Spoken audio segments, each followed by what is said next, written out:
신앙생활에 네 개의 수레바퀴가 있는데요. 그러니까 말씀, 기도, 교제, 전도 네 개가 있는데요.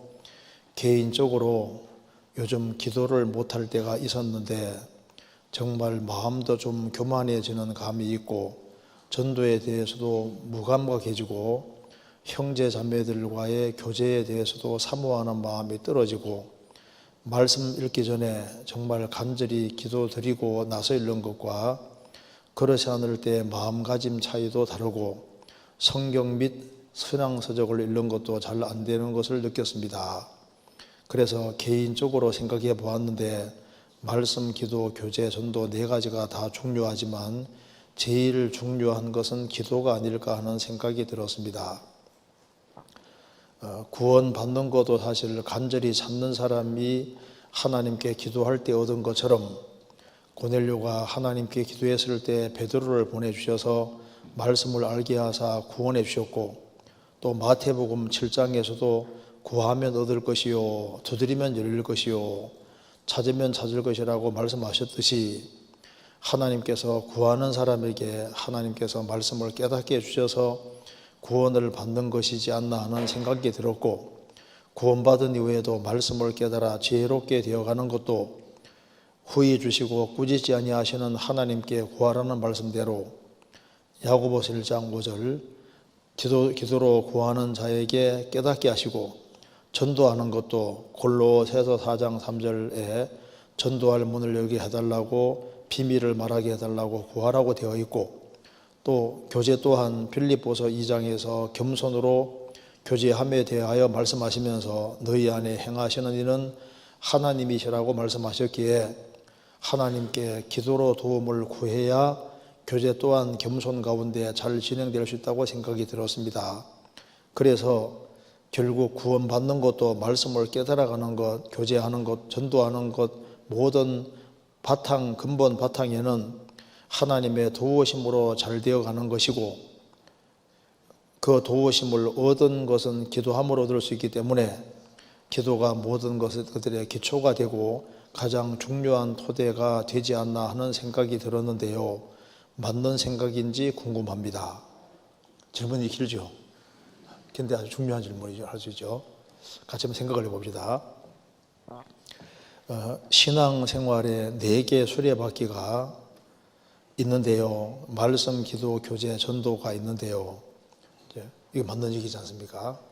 왜냐하면은 예수님이 죽으시고 부활하신 이후에 베드로 사도가 한 번 설교할 때 3,000명이 구원을 받습니다.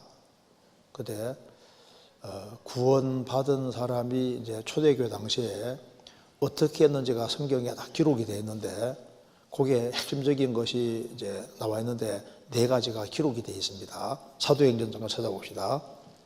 사도행전 2장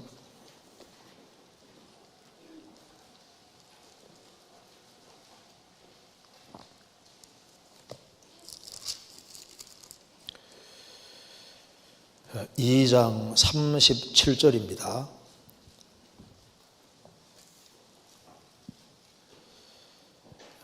저희가 이 말씀을 듣고 마음에 찔려 베드로와 다른 사도들에게 물어 가로되 형제들아 우리가 어찌할꼬 하거늘, 베드로 가로되 너희가 회개하여 각각 예수 그리스도의 이름으로 세례를 받고 죄 사함을 얻으라. 그리하면 성령을 선물로 받으리니 이 약속은 너희와 너희 자녀와 모든 먼데 사람 곧 주 우리 하나님이 얼마든지 부르시는 자들에게 하신 것이니라 하고, 또 여러 말로 확정하며 권하여 가로되 너희가 이 패역한 세대에서 구원을 받으라 하니 그 말을 받는 사람들은 세례를 받음에 이날에 제자의 수가 3,000이나 더하더라. 예수님께서 죽으시고 부활하신 것을 쫙 증거하니까 유대인들이 베드로 사도의 전도를 듣고서 마음에 찔렸습니다. 찔려서 어찌할꼬 하니까 베드로 사도가 회개하여 회개가 먼저죠. 회개하여 각각 예수 그리스도의 이름으로 세례를 받고 죄 사함을 얻으라. 그리하면 성령을 선물로 받으리니. 회개하여 세례를 받고 죄 사함을 얻으라. 근데 이것이 이제 라이엘 바이블 스터디에는 이걸 번역을 할 때 너희가 회개하여 예수 그리스도 이름으로 죄 사함에 기초한 세례를 받으라. 이렇게 번역하는 것이 아주 좋은 번역이라고도 얘기를 하고 있습니다. 어쨌든 세례는 그 뒤에 받은 걸 알 수 있습니다. 그래서 회개하여 이제 예수 그리스도 이름으로 죄 사함에 근거한 세례를 받으라. 그래서 죄 사함을 받고 세례를 받는 겁니다. 그리하면 성령을 선물로 받으리니. 그러니까 회개하고 죄를 사함 받을 때 성령을 선물로 받고, 이제 성령을 받은 사람은 그다음에 이제 뒤에 물 세례를 실제로 받잖아요. 그래서 41절에 그 말을 받는 사람들은 세례를 받음에 이날에 제자의 수가 3,000이나 되더라. 이제 구원을 이제 받은 다음에 어떻게 했느냐 하면은 그 뒤에 보면은 42절에 먼저 저희가 사도의 가르침을 가르침 받았지요. 근데 그게 이제 그 말씀의 가르침을 받는 겁니다. 그러니까 신앙생활에 가장 중요한 네 가지 수레바퀴. 첫 번째는 사도의 가르침을 받아. 이제 말씀을 계속적으로 배워야 되는 거니까 말씀. 그다음에 서로 교제하며. 구원받은 사람은 이제 구원받은 사람끼리 진정한 교제가 시작이 됐습니다. 그래서 말씀, 그다음에 교제하고 하며 떡을 떼며 기도하기를 전혀 힘쓰니라. 그리고 이제 기도. 그리고 이제 47절에 하나님을 찬미하며 또 온 백성에게 칭송을 받으니 주께서 구원받는 사람을 날마다 더하게 하시니라. 그래서 말씀을 배우고 같이 교제하고 기도하고 모범적으로 살아가니까 주께서 함께 역사하사 구원받는 사람을 날마다 더하게 하시니라. 그래서 이제 예루살렘 교회가 확장되고 커져갔던 겁니다. 그러니까 회개하고 죄를 사함 받을 때 성령이 선물로 들어오시고, 성령을 선물로 이제 받은 사람이 구원받았다는 걸 외적으로 표현하는 것이 침례고, 침례를 받고 이제 회중에 연결되어서 가르침을 계속 받고, 그 말씀, 그리고 같이 교제하고 기도하고 그렇게 하는 속에서 날마다 구원받는 사람을 더하게 하셨다. 그래서 신앙생활에 이제 네 가지 수레바퀴를 이렇게 얘기를 하는 겁니다. 자, 마태복음 28장 잠깐 보세요. 28장에 18절.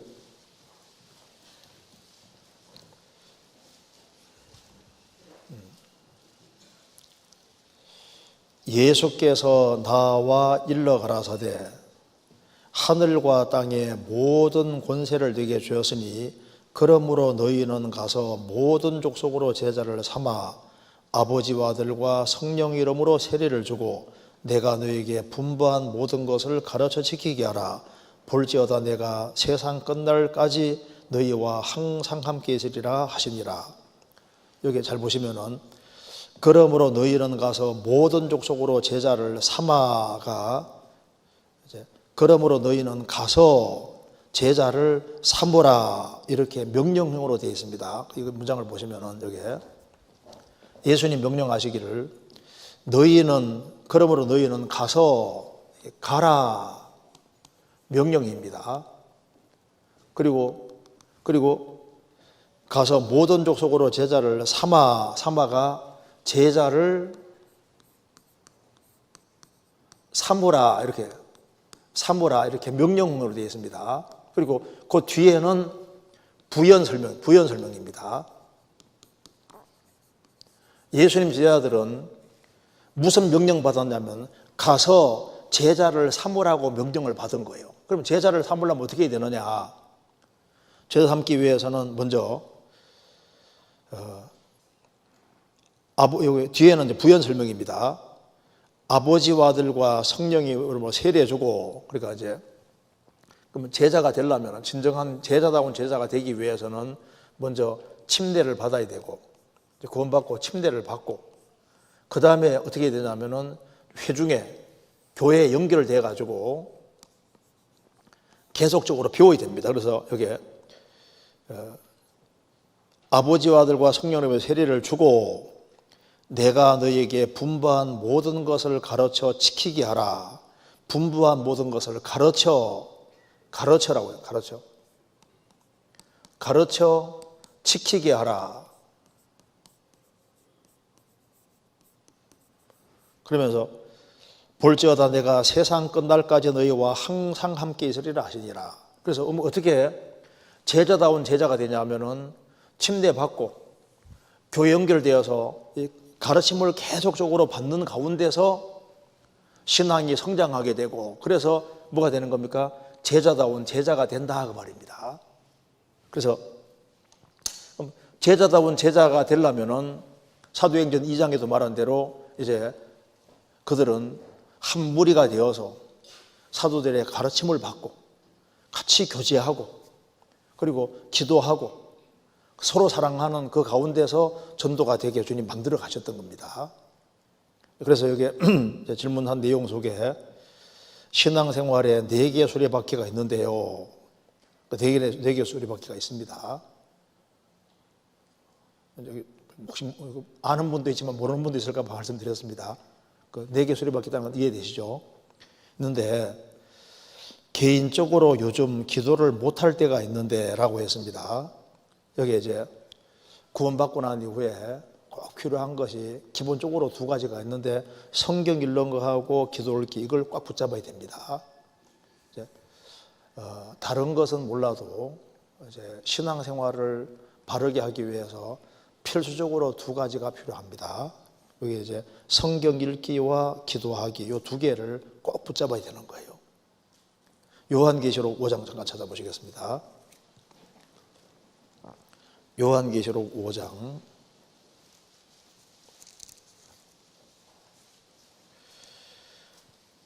5장 8절 보겠습니다.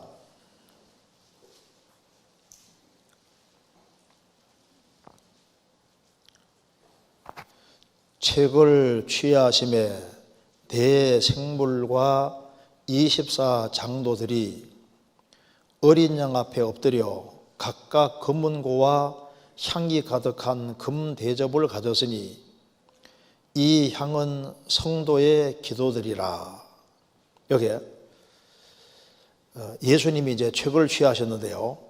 내 생물과, 하나님 앞에 있는 내 생물과 24장로들이 어린 양 앞에 엎드렸다고 했습니다. 24장로는 뭐냐면은 계시록 4장에 나와 있는데 신구약 성도를 대표해서 24장로라고 했습니다. 그래서 구약 시대 이스라엘 12지파를 대표해서 12, 신약 시대 12사도 대표해서 이제 12인데 24장로들은 신구약 시대 구원받은 모든 성도를 대표해서 하신 말씀인데 24장로들이 이제 가지고 있는 것이 있는데 각각 금은고와 향이 가득한 금 대접을 가졌으니 이 향은 성도의 기도들이라. 2개를 가지고 있잖아요. 그게 뭐냐면은 금은고를 가지고 있고 향 대접을 가지고 있었다. 그러니까 24장로는 신구약 시대를 대표하는 사람들인데 2가지를 꽉 쥐고 있었는데 하나는 금은고를 가지고 있었다. 또 하나는 향 대접을 가지고 있었다. 그럼 여기에 금은고는 어디에 쓰이는 거냐 하면 이게 찬송에 쓰이는 겁니다. 향 대접은 기도를 말하는 겁니다. 그러니까 예수장로들이 꼭 가지고 있는 것이 뭐냐면은 그 여기에 금은고를 가지고 있었다. 그 하나님을 그 찬송하는 그걸 가지고 있었고, 그 다음에 금대접을 가졌다. 향이 가득한 금대접 가졌으니, 향이 가득한이라 그랬죠. 가득한 금대접을 가졌으니, 그러니까 이건 향이 가득한 금대접은 충분히 기도하는 그 금대접을 가졌다는 겁니다. 근데 이 향은 성도의 기도들이라. 근데 여기에 금대접을 앞세운 것이 아니라 금은고와라고 있잖아요. 금은고를 앞세웠습니다. 이거 보면 생각나는 것이, 하나님께서는 뭘 기뻐하실까? 구원을 받고 그 하나님을 기뻐하고, 여기에 이제 금은고 가졌다는 것이 하나님께 찬송하는 거니까 성경에 나오잖아요. 데살로니가서 5장에 항상 기뻐하라, 그 다음에 쉬지 말고 기도하라, 이렇게 나오잖아요. 그러니까 항상 기뻐하라. 찬송하는 것은, 찬송 부른다는 것이 찬송을 할 뿐 아니라 이제 하나님을 기뻐하고 살아가는 걸 말하는 겁니다. 그러니까 하나님이 뭘 기뻐하시냐면은 구원을 받고 하나님을 기뻐하고 즐거워하고 하나님 안에 사는 것을 즐거워하고 하는 그걸 그 속에서 나오는 찬송을 기뻐하시는 거예요. 그리고 쉬지 말고 기도하라. 여기 이제 향이 가득한 금대접은 바로 성도의 기도들이라고 했습니다. 그러니까 여기에 23 장로들은 이제 금은고를 딱 가지고 있고 금대접을 딱 가지고 있잖아요. 꼭 붙잡고 있는 겁니다. 구원받고 난 다음에도 우리가 정말 하나님 안에서 기뻐하고 즐거워하고, 그리고 쉬지 말고 기도하라, 이 두 가지 꼭 붙잡을 수 있으면요 정말 축복이라 할 수 있습니다.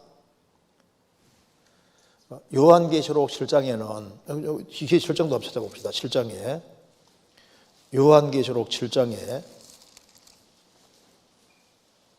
7장 9절에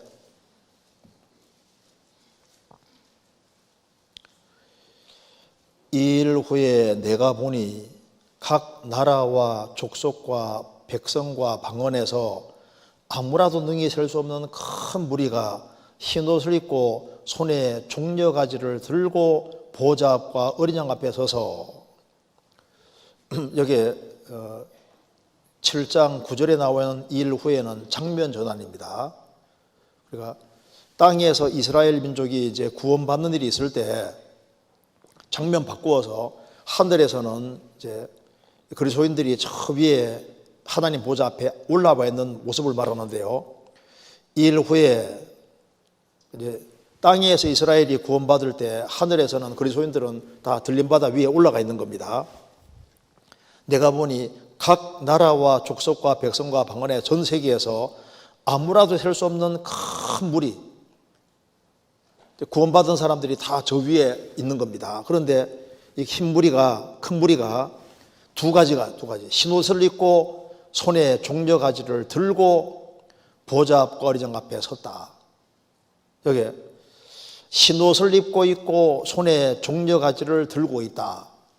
여기 이게 뭘 말하냐면은, 흰옷 입고 있다는 것은, 흰옷을 입고 있다는 것은 그 계시록 7장 그 뒤에 보면은 흰옷은 13절에 장도 중에 하나가 응답하여 내게 이르되 이 흰옷 입은 자들이 누구며 또 어디서 왔느뇨?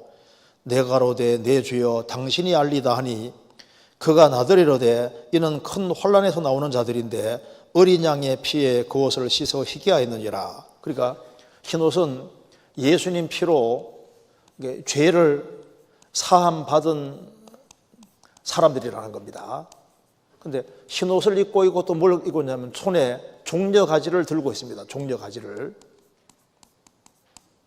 그런데 에스겔 41장 18절 19절에 보면은 천년왕국 성전에 이제 종려나무가 엄청나게 많이 그려져 있는데 그 종려나무가 딱 중앙에 그려져 있고 좌우에 그룹 천사들이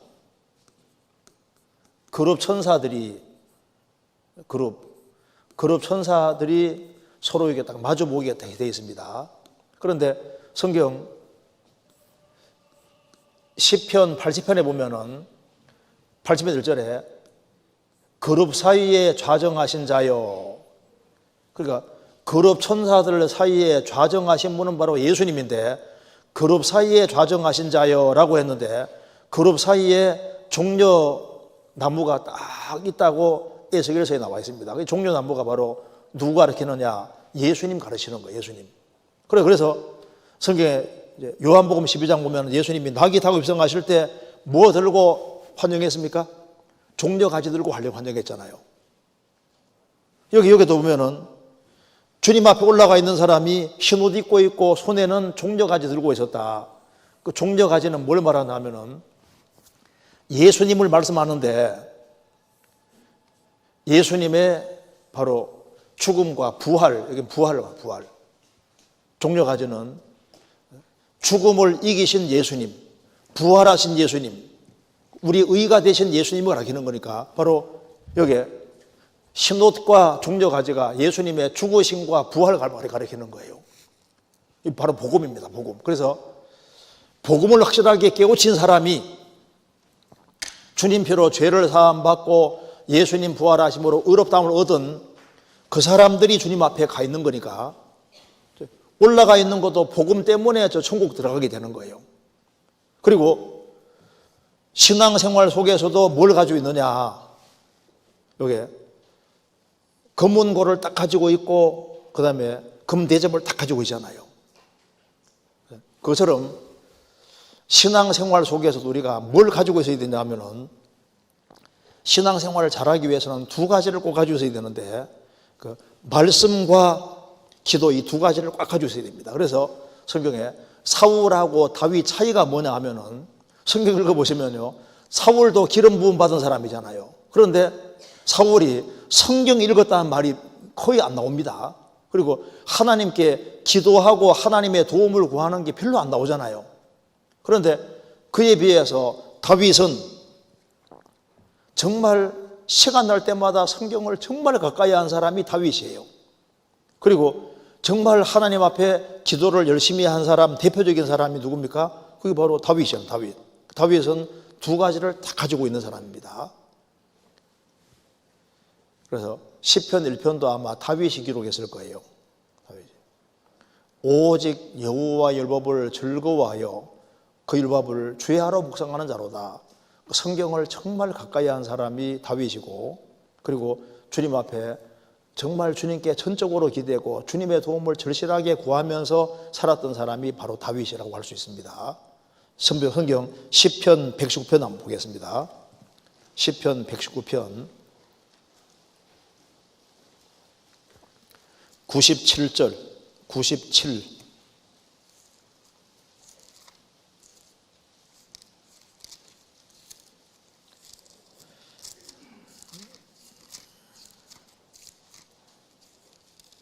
제가 읽겠습니다. 97절입니다. 내가 주의 법을 어찌 그리 사랑하는지요. 내가 그것을 종일 묵상하나이다. 주의 계명이 항상 나와 함께하므로 그것이 나로 원수보다 지혜롭게 하나이다. 내가 주의 증거를 묵상함으로 나의 명철함이 나의 모든 스승보다 성하며 주의 법도를 지킴으로 나의 명철함이 노인보다 성하니이다.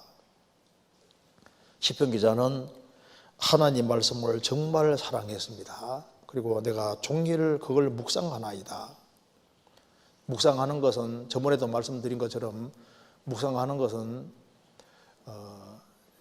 자동차로 비유하자면은 자동차 몰고 세게 달려가면서 경치 구경하는 것은 성경을 빠르게 읽는 모습하고 똑같고 차를 천천히 몰면서 경치 구경하는 것은 성경을 천천히 정독하며 천천히 읽는 거라고 할 수 있고 묵상은 차 몰고 가다가 경치가 너무 좋아서 차를 딱 세워놓고 그 경치를 뚫어지게 계속 보고 계속 보고 하는 그것은 묵상 비슷하다 그 말입니다.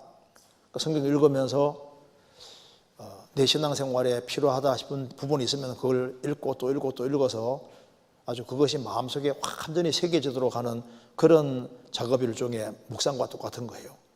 제가 러시아 에카테리나 여자 황제 그 여자 박물관 제가 두 번인가 세 번 간 기억이 있는데 가이드 해줄 때 그림이 엄청 많습니다. 그림 막 설명해 주는데 막 설명해 주고 막 지나가는데 정신이 없어요. 막 따라가다가 이제 나왔는데 기억나는 게 별로 없어요. 그 다음에 이제 가서 또 보면 또 완전히 새로운 거예요. 새로운 거. 또 설명해 주는데 막 빨리 따라가는데 별로 기억이 안 나는 거예요.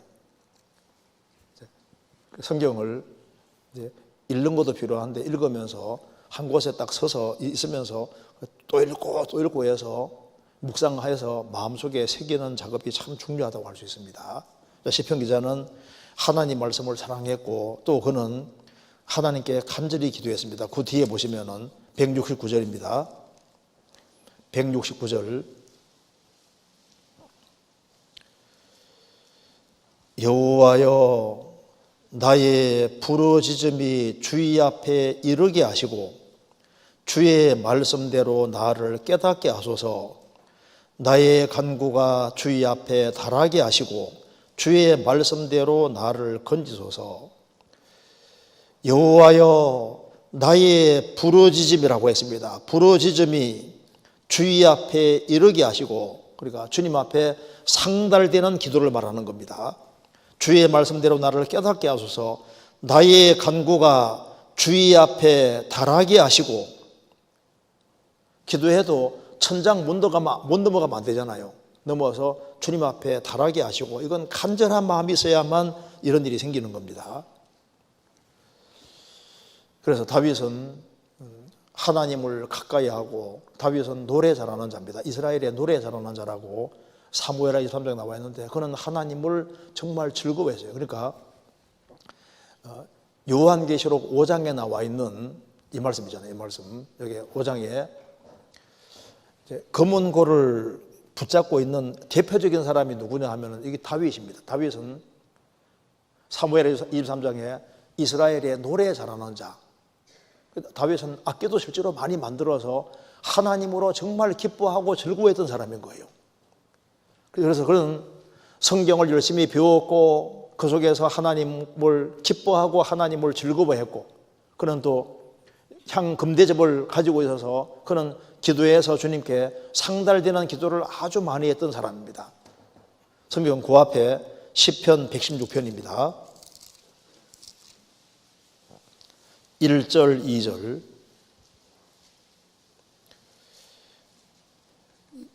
여호와께서 내 음성과 내 간구를 들으심으로 내가 저를 사랑하나도다.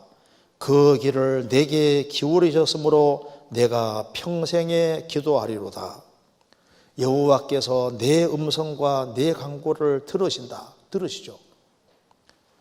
내가 저를 사랑하나도다.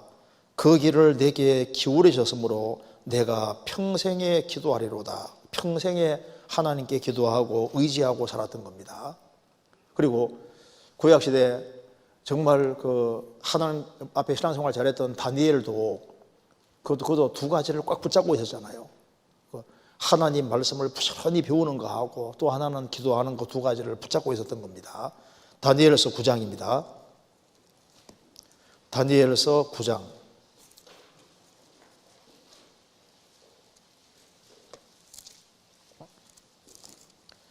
9장 2절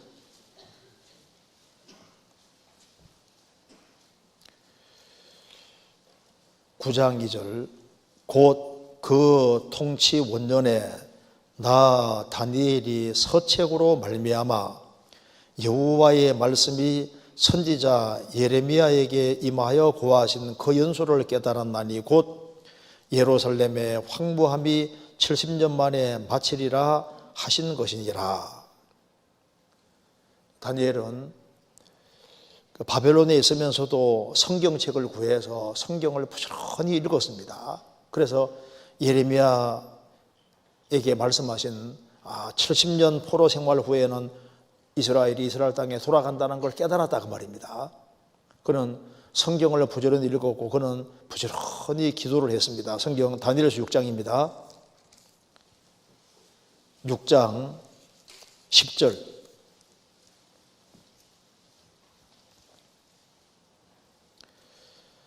다니엘이 이 조서에 의인이 찍힌 것을 알고도 자기 집에 돌아가서는 그 방에 예루살렘으로 향하여 열린 창에서 전에 행하던 대로 하루 3번씩 무릎을 꿇고 기도하며 그 하나님께 감사하였더라. 다니엘은 이게 3번씩 무릎 꿇고 하나님께 기도했다고 했습니다. 신약시대에 가장 대표적인 사람이 바울사도인데 바울사도는 성경을 정말 사랑했고 그리고 하나님께 무릎 꿇고 하나님께 기도를 많이 한 것이 기록이 되어 있잖아요. 그래서 이제 우리가 주님 올 때까지 신앙생활을 잘해야 되는데 두 개를 꽉 붙잡고 있어야 되는데 말씀과 기도를 꼭 붙잡고 있어야 되는데 이게 쉽게 안 되잖아요. 이게 쉽지 않기 때문에 성경에서 연습하란 말이 나와 있는 겁니다. 디모데전서 4장입니다. 디모데전서 4장 7절.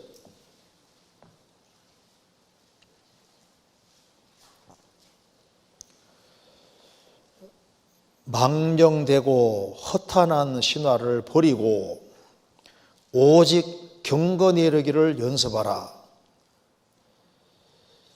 망령되고 허탄한 신화를 버리고, 참 우리 시대에 참 망령된 허탄한 얘기들이 많습니다.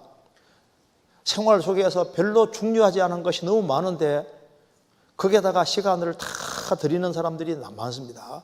그러니까 이제 정말 사소하고 별로 가치가 없고 중요하지 않는 거기에다가 시간 투자를 다 해버리는 거예요. 그 아까운 시간 다 보냅니다. 성경에 세월을 아끼라 그랬는데, 그러니까 어디에다가 허접하고 별로 중요하지 않는 거기에다가 인상 투자할 것이 아니라 여기 말씀하기를 오직 경건에 이르기를 연습하라. 그러니까 경건은 하나님과 바른 관계 속에 있는데 이건 뭐가 필요하냐면 연습이 필요하다고 얘기했습니다. 오직 경건에 이르기를 연습하라. 경건에 이르기를 연습하라. 육체의 연습은 약간의 유익이 있으나 경건은 범사의 모든 일에 유익하니 금생과 내색의 약속이 있느니라. 그래서 신앙생활을 바르게 하는 것은 천국 가서뿐 아니라 이 세상에서도 유익하니까, 모든 일에 유익하니까 경건 연습 여기에다가 포커스를 맞추라. 그러니까 성경을 습관적으로 읽는 것을 그걸 습관화시키고 주님의 도움을 계속 구하는 이것을 습관화시키라. 밥 먹듯이, 매일 밥 먹듯이 습관적으로 해야 될 걸 말하는 겁니다. 그래서 이 말씀과 기도 이 두 개를 꽉 붙잡아야 될 것을 말씀하는 겁니다. 그러면서 이제 그 뒤에 질문 보겠습니다. 그래서 이제 이렇게 해야 되는데 개인적으로 좀 기도를 못할 때가 있었는데 그럼 밥 안 먹을 생각하면 돼요. 그죠? 그래서 이걸 규칙으로 딱 정하는 것이 필요합니다. 규칙 삼는 게 정말 필요하거든요. 그래서 길게 하든 짧게 하든 이게 빼놓지 않고 꾸준히 하는 이게 참 중요한 거예요. 왜? 성경에 연습하란 말이 그래서 있는 거라고요. 피아노를 배우는 사람도 이게 피아노를 잘 하려면은 끊임없는 연습이라는 게 필요합니다. 뭐 축구하든 뭐 테니스를 하든 뭘 하든 간에 익숙하게 되려면 연습이 필요한 거예요. 신앙생활을 잘하는 그것에 연습이 필요하지 않겠습니까? 그 연습 중에 두 가지가 그 말씀 읽고 기도하는 연습을 하는 게 정말 필요한 거예요. 여기 나와 있습니다. 이걸 이제 기도 같은 걸 안 하고 이렇게 하니까 정말 마음도 좀 교만해지는 감이 있고 전도에 대해서도 무감각해지고 형제자매들과의 교제에 대해서도 사모하는 마음이 떨어지고 그런데요. 여기 기도만 그런 것이 아니라 말씀 두 가지가 다 똑같습니다. 말씀을 가까이 하면은 정말 가까이 하면 말씀이 사람 마음을 바꿔주세요. 그리고 기도할 수 있는 마음도 만들어 주시잖아요. 그러니까 이 기도하고 말씀이 두 개 항상 같이 가는 겁니다. 그러니까 기도를 안 해도 교만해지고, 전도에 대해서도 무감각해지고, 형제자매들과의 교제에 대해서도 사모하면 떨어지는데, 말씀을 멀리 해도 똑같은 현상이 벌어지는 겁니다. 그러니까 이 두 가지가 똑같이 연결되어야 되는 거예요. 디모데전서 6장 찾겠습니다. 디모데전서 6장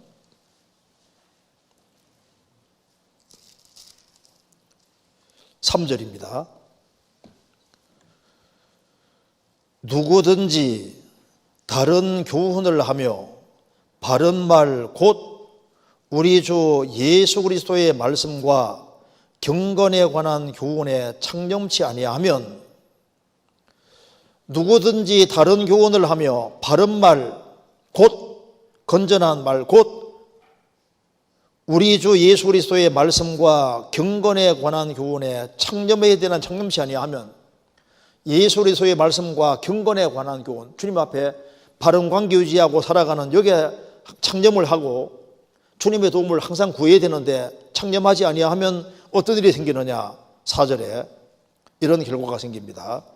저는 교만하여 아무것도 알지 못하고 변론과 언쟁을 좋아하는 자니 이로써 투기와 분쟁과 회방과 악한 생각이 나며 마음이 부패하여지고 진리를 잃어버려 경건을 이익의 재료로 생각하는 자들의 다툼이 일어나느니라. 이렇게 말씀한 대로 이제 예수 그리스도의 말씀과 경건에 관한 교훈에 창념치 아니하면은 조금 시간이 지나가면 교만해집니다. 그래서 내가 누군데, 누구긴 누구야, 죄인인데 자기가 아주 굉장한 존재인 것처럼 교만해지니까 다른 사람을 무시하게 되고, 교만하여 아무것도 알지 못하고 아무것도 모르는데 많이 아는 것처럼 착각을 합니다. 이로써 여기 알지 못하고 변론과 언쟁을 좋아하는 자니, 하나님 말씀을 가까이 하고 기도하고 하면은 자기가 얼마나 부족한 사람인지 계속 알아가게 되는데, 이제 경건에 관한 교훈에 창념하지 아니하면은 교만해져서 아무것도 모르는데 아는 체하고 이제 입만 살아가지고 변론과 언쟁을 좋아하는 자니, 실질적인 삶의 결과라는 것이 없는데 말로만 가지고 이기려고 하는 식으로 이렇게 바뀌어지게 되는 거예요. 그래서 이로써 투기와 분쟁과 해방과 악한 생각이 나고, 그래서 주변에 많은 문제들이 생기게 되고, 나중에는 이제 마음도 부패해지고 진리를 잃어버려서 신앙생활하는 것을 육신 이익의 재료로 생각하는 이런 일이 생기고 많은 다툼과 문제가 생기게 되는 거니까 그 원인이 뭐냐? 예수 그리스도의 말씀과 경건에 관한 교훈에 창념치 않았기 때문에 이런 일이 생기는 겁니다. 그래서 여기 마음도 좀 교만해지는 감이 있고, 전도에 대해서도 무감각해지고, 형제자매들과의 교제에 대해서도 사모하는 마음도 떨어지고, 여기서 이제 기도로만 이런 마음이 떨어지는 게 아니라 말씀을 멀리하는 것과 기도하는 것을 이제 등한히 하는 속에 이런 일이 생긴다고 말입니다. 그래서 말씀 읽기 전에 정말 간절히 기도를 드리고 나서 읽는 것과 그렇지 않을 때의 마음가짐 차이도 다르고, 성경 및 신앙서적을 읽는 것도 잘 안 되는 것을 느꼈습니다. 공통된 경험이잖아요.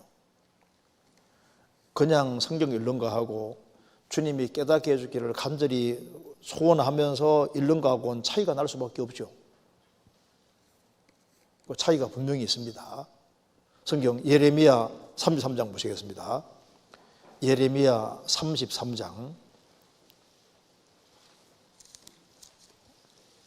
33장 1절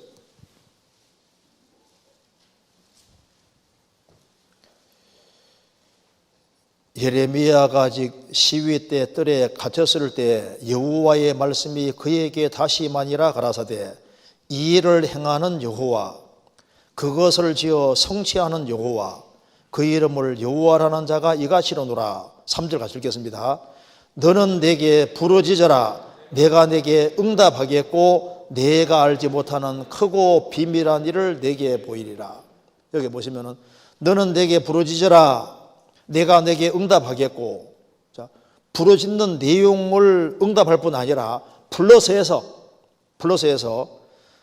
내가 알지 못하는 크고 비밀한 일을 내게 보이리라. 자, 성경 그냥 읽는 사람하고 하나님의 도움을 구하고 읽는 사람은 다릅니다.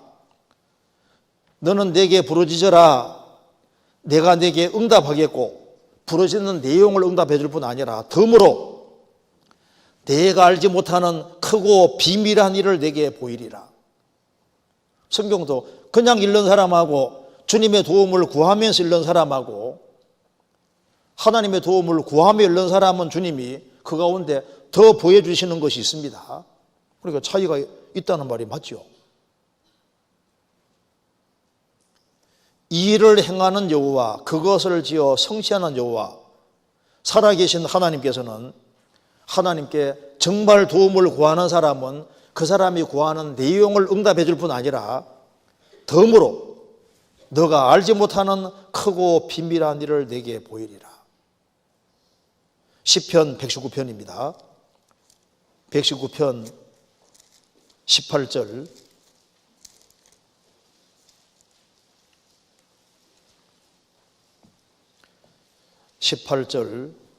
같이 읽어보겠습니다. 내 눈을 열어서 주의 법에 기이한 것을 보게 하소서. 내 눈을 열어주십시오. 열어서 주의 법에 기이한 것, 놀라운 것을 보게 하소서. 성경이 얼마나 놀라운 책인데요. 내가 보니 모든 완전한 것이 다 끝이 서도 주의 계명은 심히 넓으니이다. 성경만큼 복잡한 책도 없고 성경만큼 큰 책도 없습니다. 이게 성경 한 센텐스 한 문장이 압축 파일처럼요 딱 해가지고 그 속에 막 온갖 내용이 엄청나게 들어있는 거예요. 그러니 나 성경 좀 안다, 그게 아닙니다. 성경이 얼마나 이게 놀라운 책인 줄 아세요? 이거 성경은 구약 속에 신약 다 들어가 있죠. 신약 속에 구약 들어가 있죠. 성경 읽다 보면은 창세기 속에 성경 다 들어가 있죠. 창세기 1장부터 12장까지 속에 성경 다 들어가 있죠. 성경 창세기 1장 속에 성경 다 들어가 있죠. 성경이 놀라운 책이에요. 그래서 내 눈을 열어서 주의 법에 기이한 것을 깨닫게 보게 하소서 기도하잖아요. 기도하니까 130절입니다. 130절.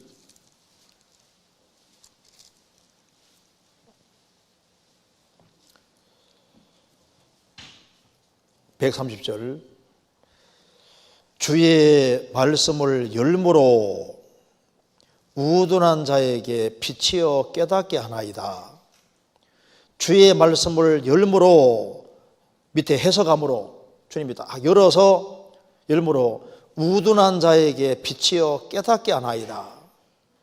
주님께서 말씀을 하나씩 깨닫게 도와주시는 겁니다. 그걸 깨달아가면은 하나님 말씀을 사모하는 마음이 더 커지니까 그 뒤에 주의 계명을 사모함으로, 내가 주의 계명을 사모함으로 입을 열고 헐떡였나이다. 이게 무슨 말입니까?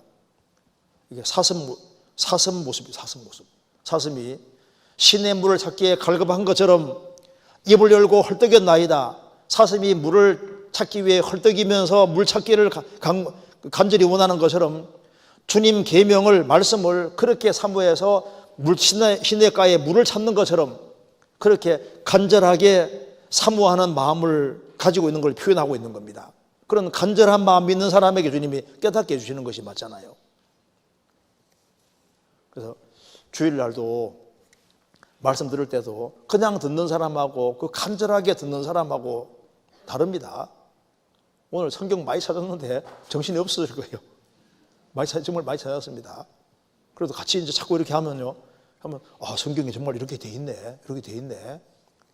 정말 예수님이 초림했으니까 재림하겠네. 같이 따라와서 이렇게 하면요, 또 그 성경이 확인이 되고 하니까 진짜라고 실감이 확 나게 돼 있다고요. 이 성경이라는 책이 정말 놀라운 책입니다. 그래서 여기 그냥 읽는 거하고 하나님의 도움을 간절히 구하면서 읽는 것은 분명히 다르죠. 그래서 여기 질문한 내용 속에 말씀 읽기 전에 정말 간절히 기도드리고 나서 읽는 것과 그렇지 않을 때 마음가짐도 차이가 다르고 마음가짐이 다르죠. 그리고 성경 및 신앙서에서 읽는 것도 주님의 도움을 구하며 읽는 것과 그냥 읽는 것은 차이가 분명히 납니다. 우리가 세상 지식은 머리로 배워도 신령한 것은 하나님이 안 도와주면 안 깨달아져요. 그래서 하나님은 영이시기 때문에 구원받을 때도 정말 찾는 사람이 정확히 구원을 받잖아요. 그죠? 스스로 속이지 말라. 하나님은 만물이 경솔하게 받지 아니하시나니 사람이 무엇으로 심든지 그대로 거두리라. 심은 대로 거두게 되어 있습니다. 그러니까 정확히 찾는 사람만 정확히 구원받잖아요. 어떤 사람은 수십 번 들어도 못 깨닫습니다. 어떤 사람은 그냥 막판에 그냥 들어도 구원받는 경우도 있잖아요. 우리 상담할 때도 보면은 우리 과거에 상담할 때 이제 앞에 사람 앉혀놓고 상담하는데 주변에 구경도 많이 했거든요. 근데 상담하는데 보면 상담 받는 사람은 구원 못 받고 뒤에 멀쩡히 서 있는 사람이 구원 받고 그런 게 있잖아요. 그러니까 찾는 사람에게 깨닫게 해주시는 거예요. 구원 받고 난 다음에도 그 사모하는 마음이 있는 사람에게 주님이 깨닫게 도와주시는 거라고요. 주일날 왔다 갔다 하는 사람 말고 뭔가를 정말 배우고 주 안에서 바르게 살라는 그런 마음을 가지고 하는 사람은 다릅니다. 너희가 전심으로 나를 찾고 찾으면 나를 만나리라. 전심으로 찾는 사람에게 주님 만나게 도와주시는 거예요. 그리고 책을 읽으면서도 성경에 아는 책을 읽을 때도 주님의 도우심을 구하면서 읽는 건 차이가 납니다. 주님 도움 구하면 틀린 걸 빨리빨리 깨닫게도 도와주시고 이 책이 내게 유익한 책인지 아는 책인지도 빨리빨리 깨닫게 도와주시잖아요. 한 번 책 읽다가 신앙이 흐트러지는 경우도 있거든요. 그러니까 우리는 주님의 도움을 구해야만 살 수 있는 그런 사람인 겁니다. 그래서 개인적으로 생각해 보았는데 말씀, 기도, 교제, 전도 네 가지가 다 중요하지만 네 가지가 다 중요합니다. 근데 제일 중요한 것은 기도가 아닐까 하는 생각이 들었습니다. 물론 맞는데 제일 중요한 게 기도다. 제일 중요한 게 말씀이다. 그 두 개가 동시에 따라가야 됩니다. 그러니까 제일 중요한 것은 기도가 아닐까. 제일 중요한 것은 기도인 것도 맞고 제일 중요한 것은 말씀인 것도 맞아요. 그러니까 두 개를 꼭 같이 붙잡아야 되는 겁니다. 그래서 제일 중요한 것은 기도가 아닐까. 그죠? 둘 다 중요해요. 기도하고 말씀 둘 다가 중요한 겁니다.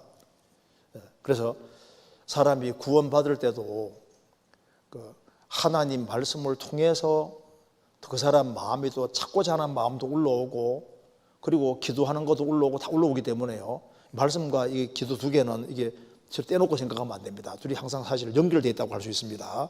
여기에 고넬료가 하나님께 기도했을 때 베드로를 보내주셔서 말씀을 알게 하사 구원해 주셨고 그런데 고넬료도 지금 유대인들을 가까이 해서 그는 하나님 말씀을 계속 배웠던 사람인 거예요.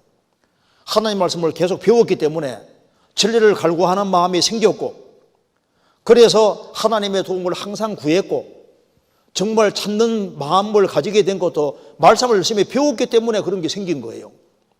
기도만 해 생긴 것이 아니라 말씀 배우다 보니까 하나님께서 그 마음을 부드럽게 만들어주시고 찾고자 하는 마음이 더 생기게 만들어주셨으니까 그 두 개가 병령된다고 할 수 있는 겁니다. 또 그리고 여기 또 마태복음 7장에서 구하면 얻을 것이요 두드리면 열릴 것이요 찾으면 찾을 것이라고 말씀하셨듯이 근데 이것도 성경 찾아봅시다.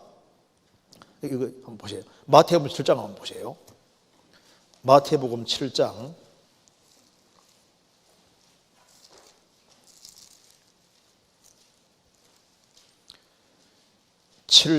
7절입니다. 구하라 그러면 너희에게 주실 것이요 찾으라 그러면 찾을 것이요 문을 두드리라 그러면 너희에게 열릴 것이니 구하는 이마다 얻을 것이요 찾는 이가 찾을 것이요 두드리는 이에게 열릴 것이니라. 너희 중에 누가 아들이 떡을 달라 하면 돌을 주며 생선을 달라 하면 뱀을 줄 사람이 있겠느냐? 너희가 악한 자라도 좋은 것으로 자식에게 줄 줄 알거든 하물며 하늘에 계신 너희 아버지께서 구하는 자에게 좋은 것으로 주지 않겠느냐? 요거하고 또 한 구절 찾아봅시다. 누가복음 19절 11장입니다. 누가복음 11장 병행해서 보시겠습니다. 11장 9절.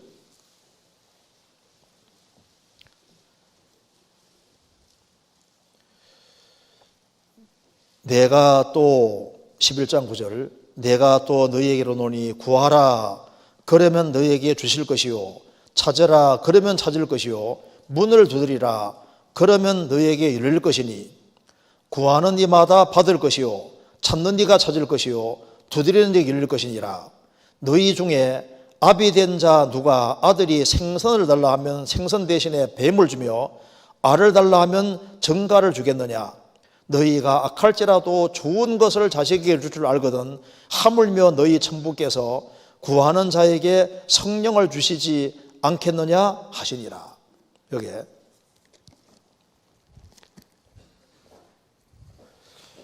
구하라 그러면 주실 것이라고 했습니다. 여기에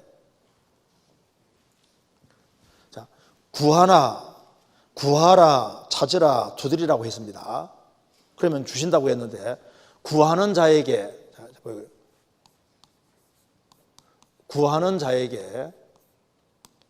좋은 것을 주지 않겠느냐?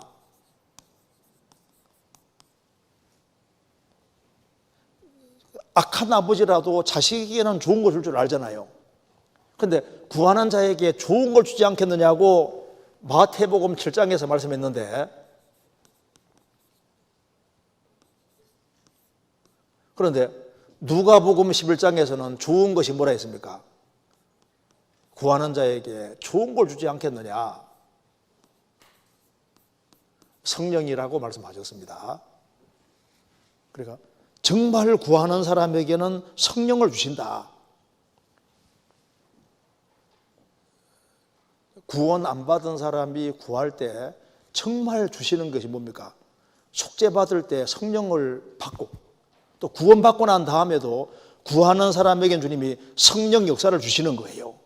그러면 이제 구하는 사람에게 성령 역사를 주시는데, 그러면 이제 기도하고 말씀을 열심히 배우고 그렇게 하는 속에서 구하는 자에게 정말 좋은 걸 주시고 그 사람에게 성령과 역사를 주실 때 어떤 일이 벌어지냐 하면은, 여기에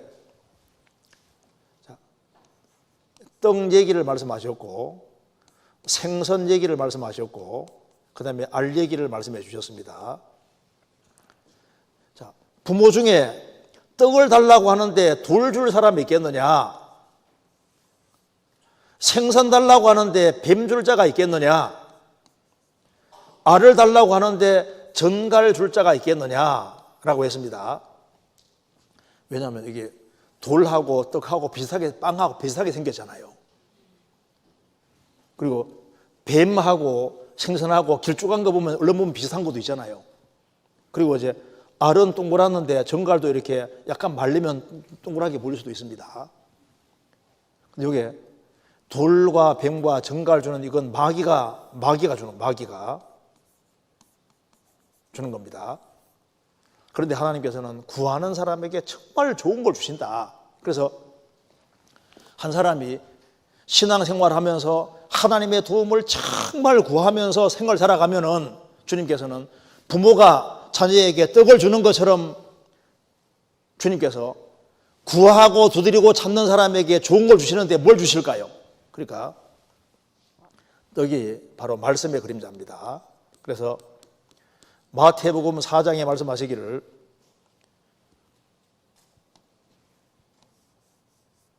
맞네. 마태복음 4장에 말씀하시기를 사람이 떡으로만 살 것이 아니요 하나님 입으로 나오는 모든 말씀으로 살 것이니라. 그래서 이제 말씀이 내게 양식이 되고 말씀이 내게 힘이 되고 그러면은 이제 그게 정상적인 겁니다. 주님께서는 신앙생활을 잘 하려고 하는 사람, 주님의 정말 도움을 구하는 사람에게는 하나님 말씀이 하나하나씩 깨달아지게끔 도와주시는 거예요. 그리고 말씀이 내게 양식이 되고 힘이 되게 해주시는 겁니다. 그런데 그 다음에 구하는 사람에게는 좋은 걸 주시는데, 성령과 성령 역사를 주시는데, 구하는 사람에게는 생선을 주신다. 생선. 성경 요한복음 21장 보시면은 사도들이 이제 오른쪽에 그물을 던지니까 153마리 물고기가 그물에 들어왔습니다. 큰 물고기입니다. 그런데 그물이 안 찢어졌습니다. 이 그물에 걸려던 153마리 물고기들이 탁 나왔는데, 여기에 숯불이 놓이고 거기에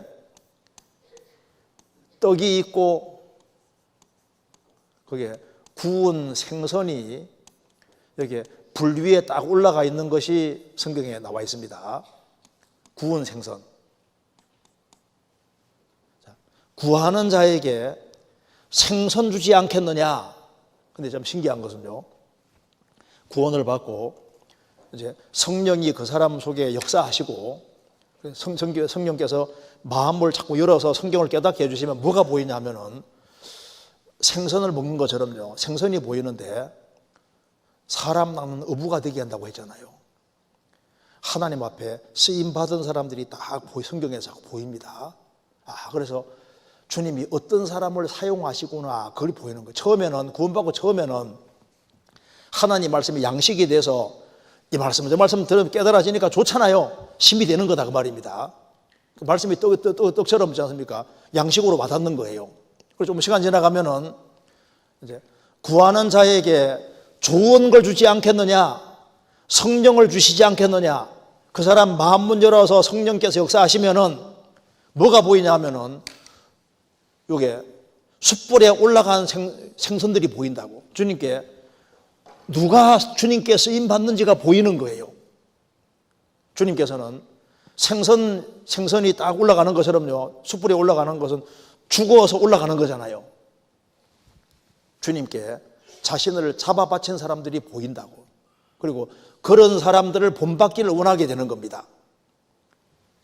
신앙이 성장하면은, 주님 앞에 신앙생활 한 사람들이 목숨 걸고 신앙생활 했구나, 전적으로 자신을 헌신하고 바쳤구나, 어떤 사람이 쓰임받는지가 보이는 거예요. 교회 안에서 또 주님이 어떤 사람을 사용하시는지가 보이는 겁니다. 어떤 사람을 사용하시냐 하면은 숯불이 올라가는 것처럼요, 자신을 주님 앞에 잡아 바치는 사람이 쓰임받고 그런 사람 통해 주님이 일하신다는 게 보인다니까요.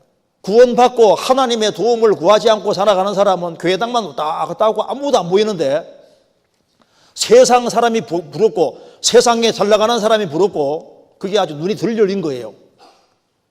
성령께서 역사하시면은, 나도 언제 한번 구역장 한번 해보나, 어떻게 하면 나도 조장 한번 해보나, 나도 한번 교회 안에서 어떻게 귀하게 쓰임 받을 길이 없을까, 방법이 도대체 뭘까. 신앙생활을 잘하는 사람들, 그런 사람들이 눈에 보이고 성경에도 어떻게 하면 주님께 쓰임 받는지 그런 것에 포커스를 맞추게 되는 거예요. 그렇잖아요. 그래야 정상이지. 그리고 여기에 구하는 사람에게 성령 주지 않겠느냐. 알은 생명입니다. 아래에서 생명이 나오잖아요. 그래서 이 생명의 역사, 탄생하는 역사, 이것이 얼마나 중요한 건지를 정말 깨닫게 됩니다. 그래서 예수님 말씀하시기를, 죄인 하나가 회개하면 하늘에서는 회개할 것이 없는 의인 99을 인하여 기뻐하는 것보다 더하리라. 죄인 하나가 회개하면은, 의인 99명이 신앙생활 잘하는 것도 주님 기뻐하시지만은 죄인 하나가 회개하면 더 기뻐한다고 되어 있잖아요. 그러니까 한 사람 한 사람이 구원받는 이 생명 역사가 얼마나 중요한지를 알고 포커스를 거기에 맞추게 되는 거예요. 그래서 나를 통해서 30명, 60명, 100명이 구원받고 더 많은 사람들이 구원받기를 소원하게 되고, 그래서 생명이 전해지는 그 역사에 자기를 던지게 되는 겁니다. 그렇잖아요. 그래서 여기에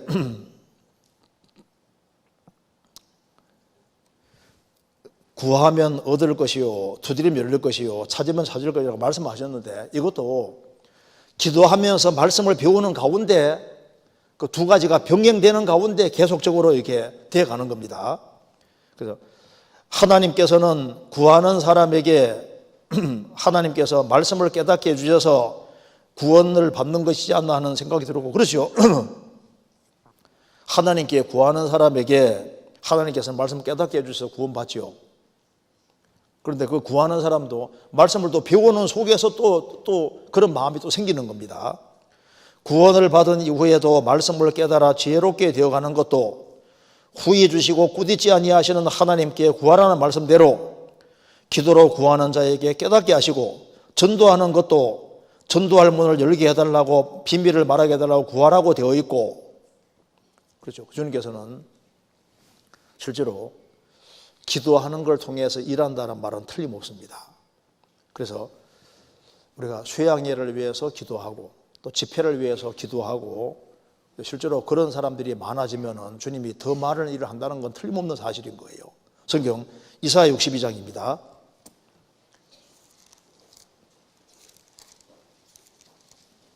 이사야 62장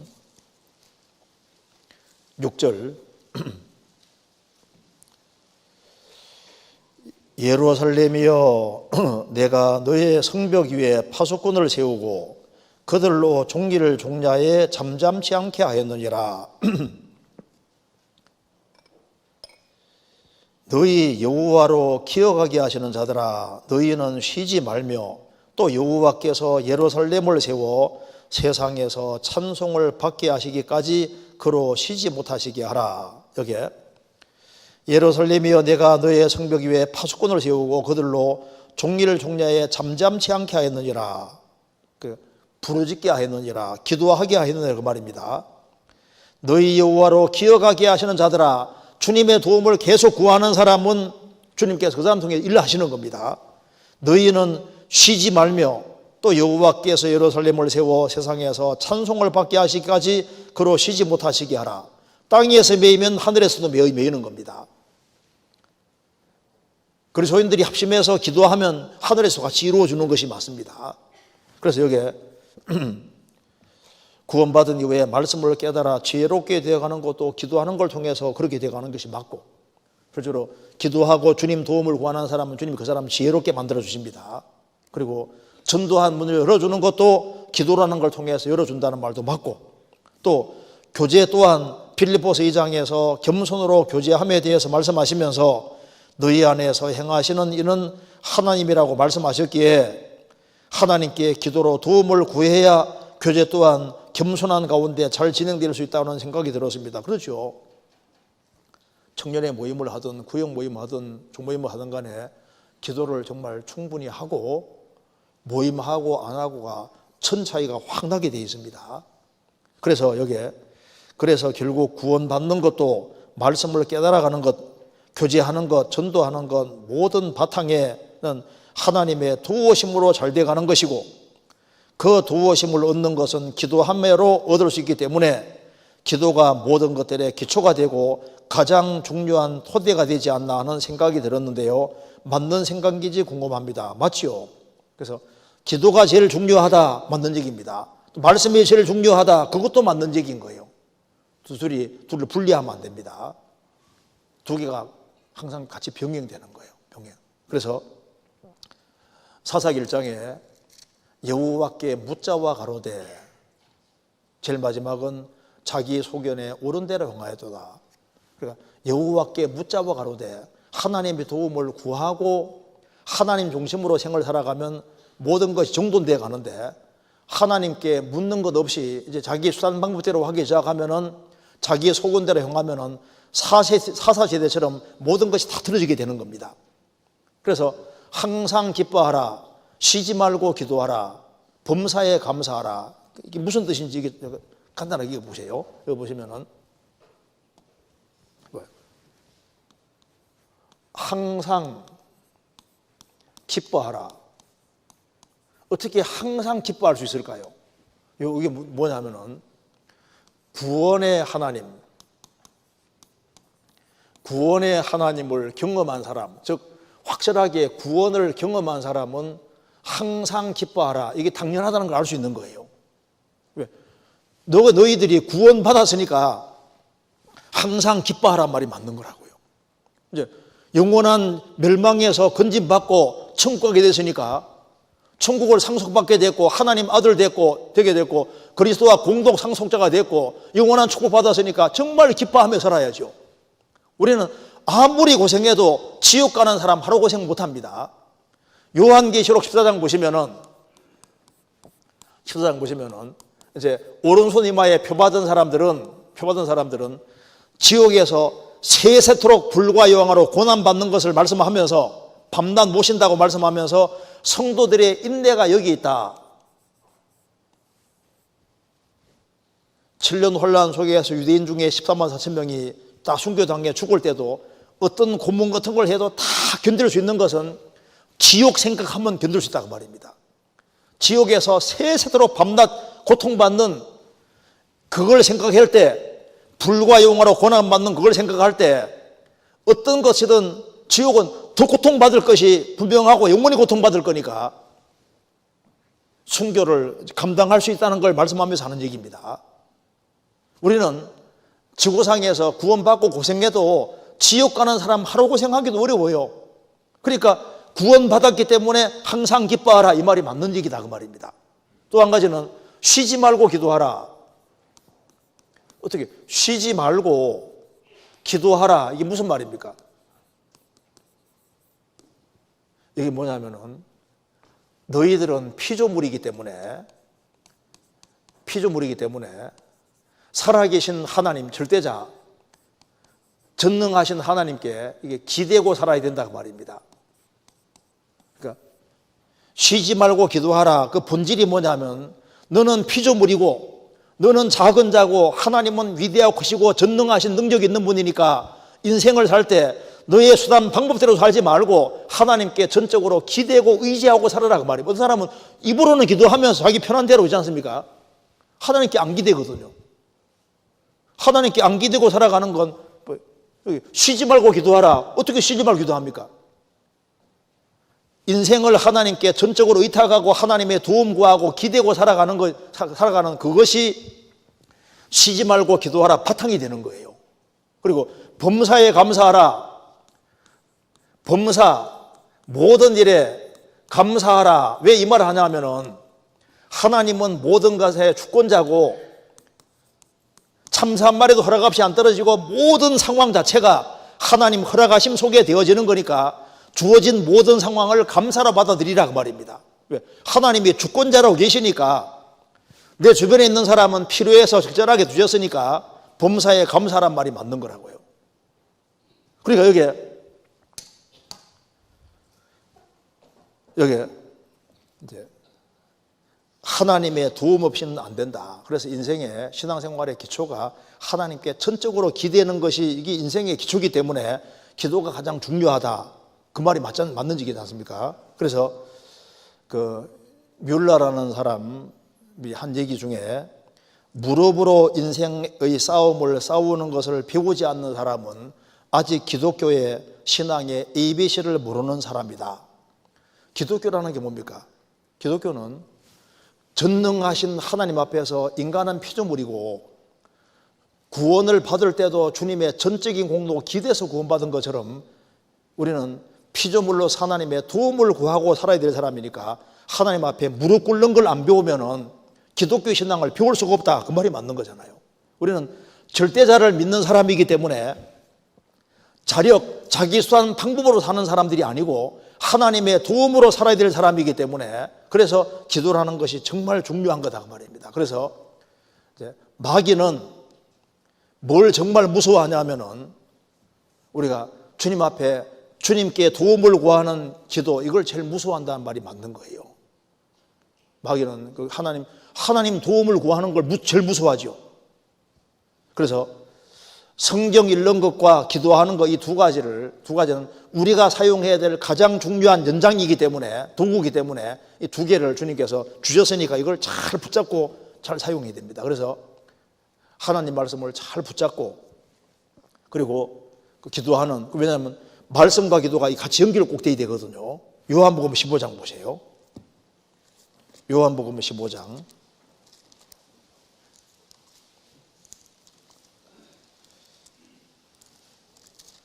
15장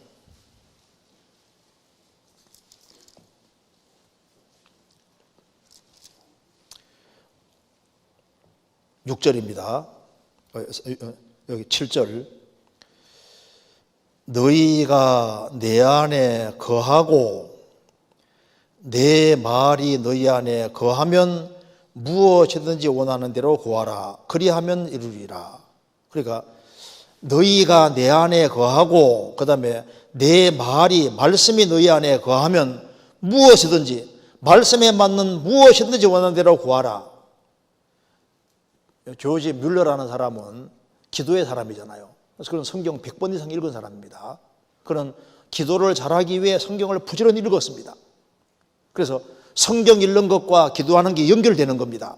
그래서 성경을 읽어야만 하나님 마음을 알게 되고, 하나님 마음을 알아야만 하나님이 원하는 것이 뭔지를 알게 되고, 그래서 말씀에 근거해서 기도하게 되는 거니까, 너희가 내 안에 거하고 내 말이 너희 안에 거하면 무엇이든지, 말씀에 맞는 무엇이든지 원하는 대로 구하라. 그리하면 이루리라. 어떤 사람은 기도 열심히 한다고 하는데 주님 안에 거하지 않는 사람도 있어요. 그 기도만 열심히 하면요, 잘못하면 신비주의로 가고 이상하게 갑니다. 또 말씀만 배우고 기도 안 하면 이제 교만하게 되기도 쉽잖아요. 그래서 이 두 가지가 항상 연결되어야 됩니다. 그래서 어쨌든 기도하지 않으면은 마음이 둔해져요. 교만해집니다. 그리고 기도하지 않으면은 감사하는 마음이 없어지고 자꾸 불평이 많아져요. 그리고 기도하지 않으면은 자기가 잘못을 범해도 자기의 잘못을 잘 못 깨닫게 됩니다. 기도하지 않는 사람은 용서를 잘 못해요. 기도하지 않으면은 불보듯이 뻔한데 선택을 잘못합니다. 저 길이 아닌데 왜 엉뚱한 길을 가냐면 기도하지 않으니까 선택을 잘못하게 되고, 기도하지 않는 사람은 영적으로 후퇴하게 되고 그 사람 통해서는 아무 결과가 안 생기는 거예요. 그런데 하나님의 도우심을 구하면은 하나님이 내 가까이 계시다는 걸 깨닫게 되고, 그리고 하나님 앞에 겸손하게 되는 겁니다. 그렇잖아요.